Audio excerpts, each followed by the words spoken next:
Greetings and salutations. Welcome to Knife Chats with Tobias. Well, now you know all the knives that were in the Rough Ryder lineup. Amber jig bone, 451. 452 is the red smooth bone. 453 is the green smooth bone. 1672 was the Black Widow. These are still somewhat available in some places, but getting harder to find. And finally, the 1744, which is the Classic Carbon, the first Classic Carbons. Those are not as, they're no longer in production, but they're still readily available. And these two were the Colts, the 686 in the Buckshot Bone, and the 687 in the Turquoise Peak. It would be nice if Rough Ryder would go ahead and re-release these two knives in the popular Buckshot Bone series now by Rough Ryder, and also in their Turquoise Peak series, which is now in Rough Ryder 2. But I doubt that they're going to do that.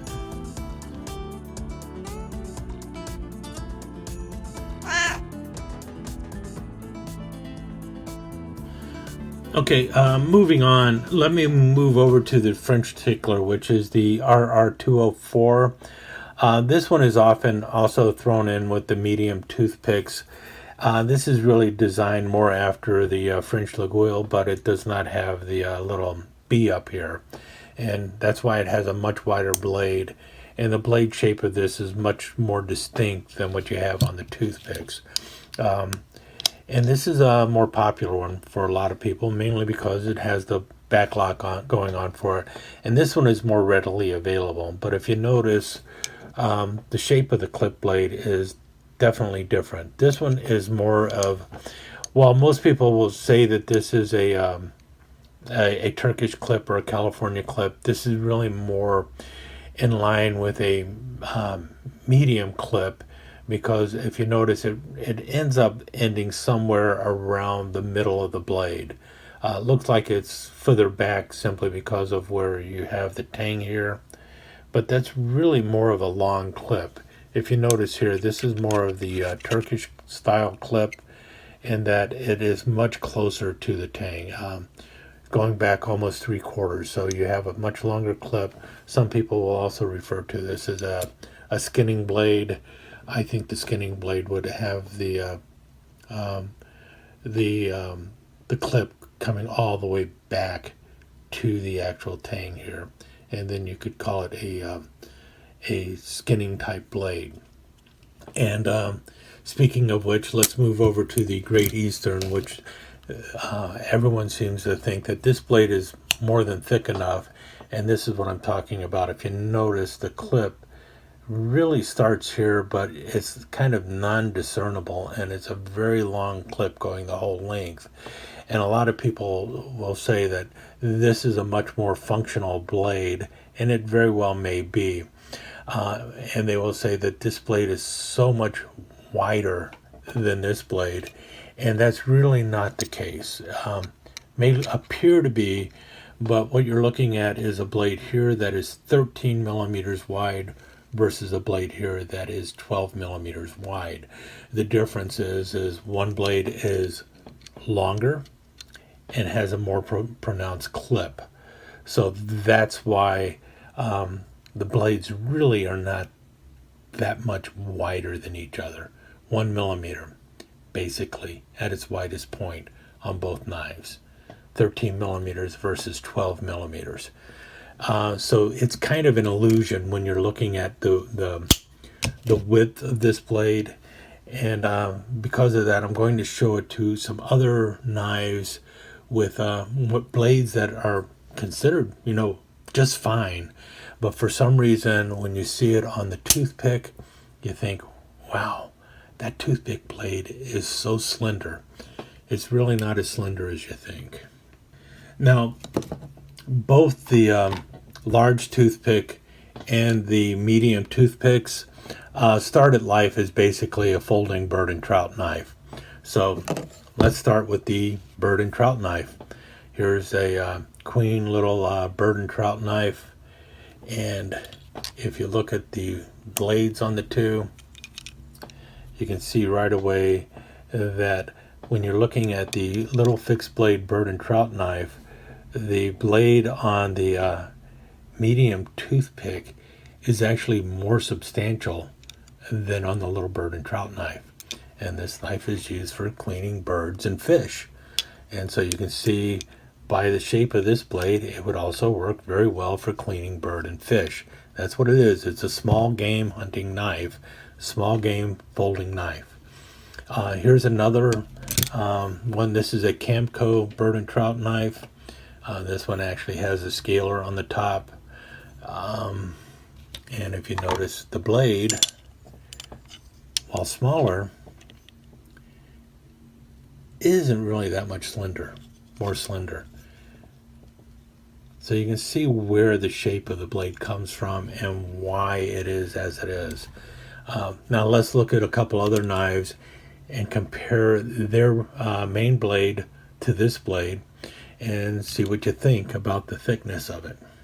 And I'll start off with a knife that a lot of people are familiar with and a lot of people really like to collect, and that is the Muskrat, which has two blades that look very similar to what we were just looking at. Notice that? And that is because quite often the long clip blade on a toothpick is also called a Muskrat blade, because if you notice here, they are very similar in profile. And the Muskrat blade is actually slimmer and shorter than that of the medium toothpick. So which blade would actually be more functional? Yet Muskrat blades are rarely attacked for being too slim for the frame.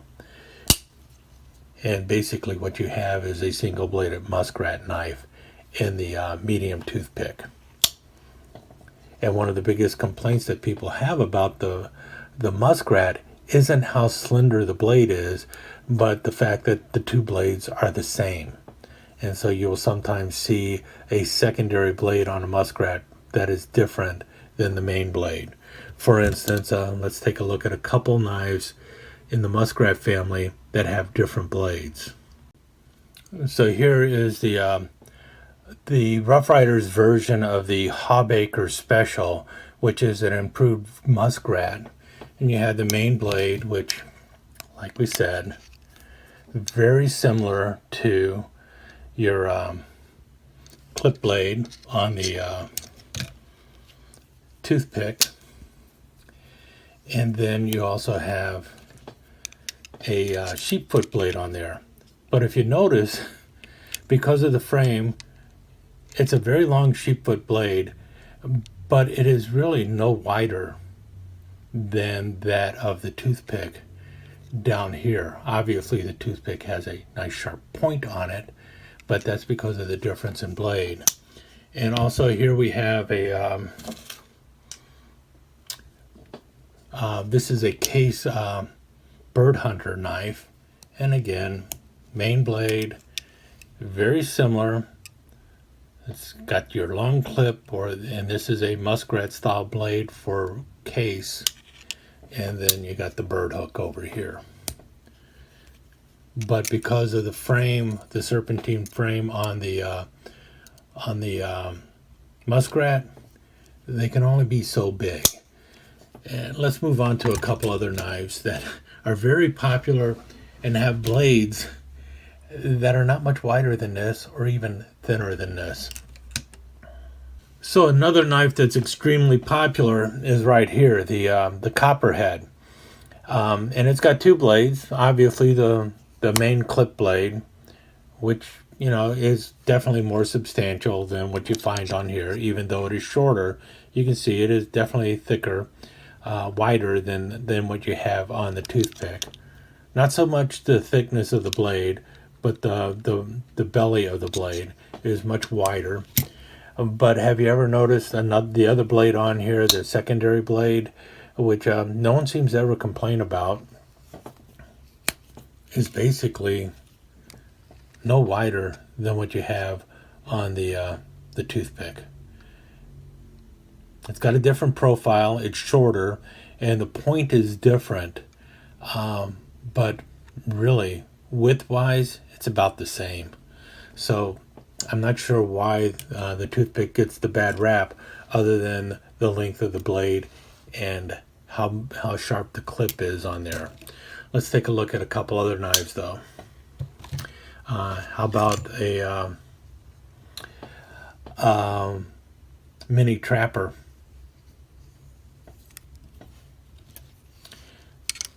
Look at the tips on those two knives.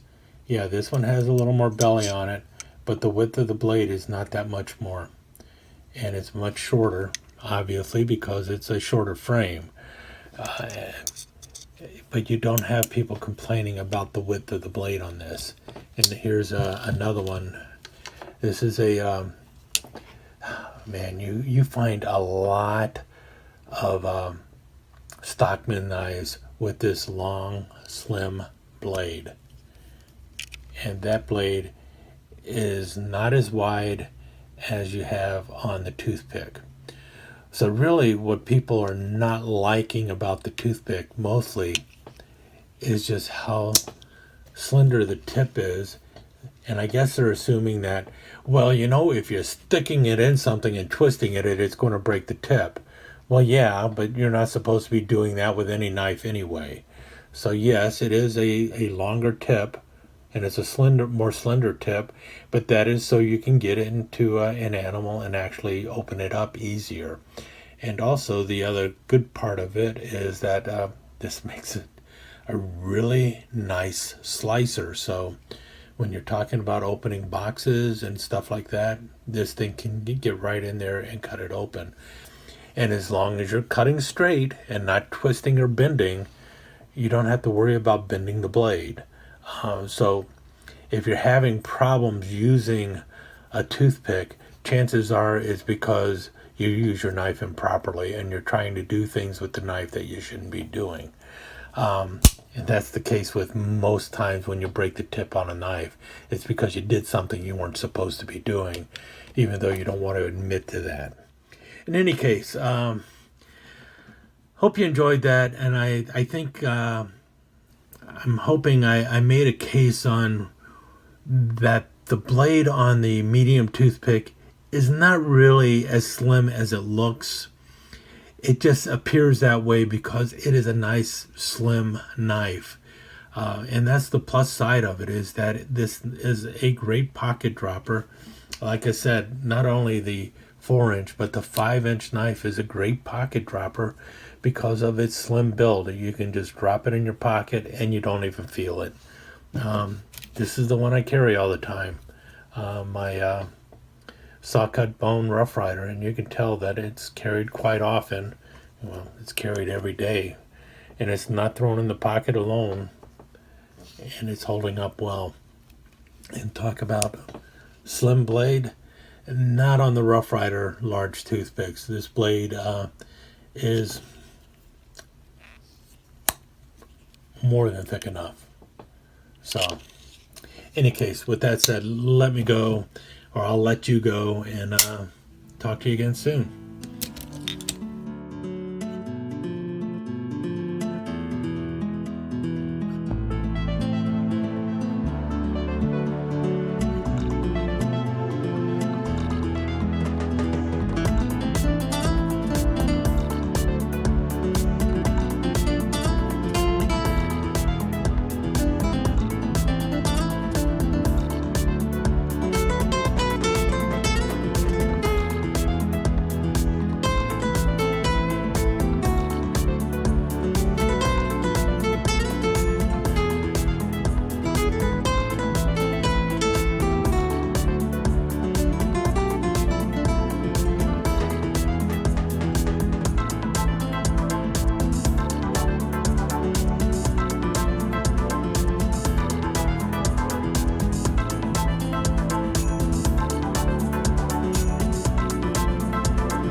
let me take just a second to thank you once again for dropping by and spending a few minutes here at Knife Chats with Tobias.